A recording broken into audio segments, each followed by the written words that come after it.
what is the difference between a split squat and a lunge? And obviously there's multiple different variations of those. So how do you figure out where you want to start and how to kind of progress that over time? Well, that's what we're going to be talking about in this video.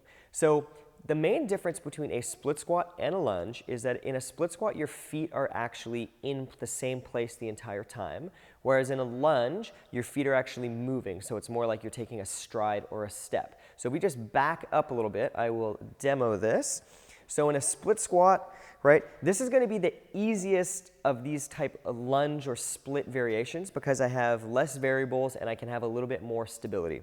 So I have both feet on the floor. Right, I'm lowering myself down, standing back up. Lowering myself down, standing back up.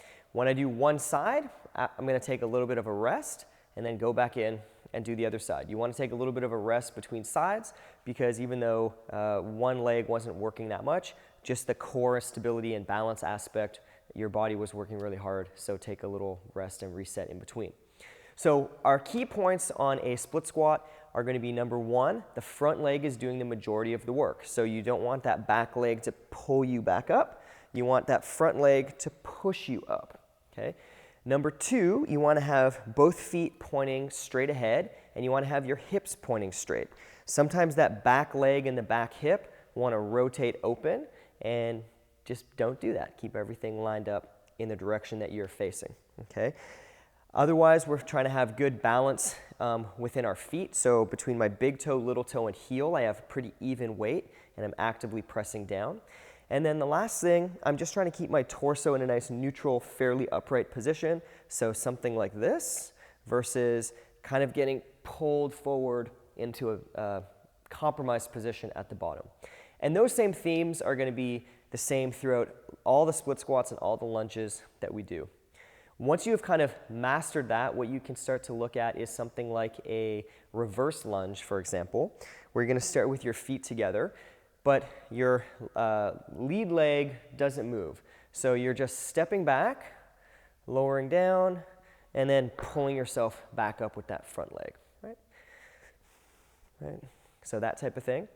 And then from there, you can look at doing maybe like a walking lunge would be another way to progress that. So you're going to take a step, come down, and then you're going to alternate back and forth that way. So again, you want to keep all the same key things in place.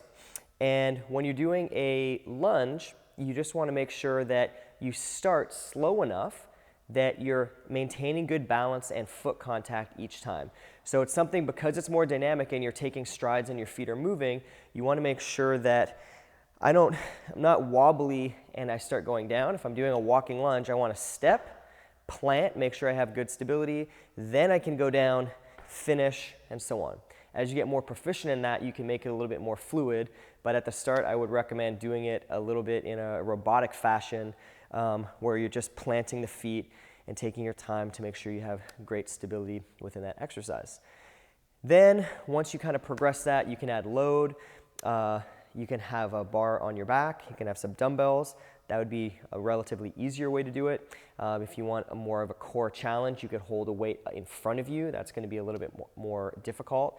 And then holding weight overhead is going to be an even more difficult version of that. So there you have a whole bunch of different gradients for how you can progress each split squat and each lunge variation, and obviously going heavier and stuff over time, to have almost an endless variation of really great single leg exercises that you can continue to progress and develop as you go.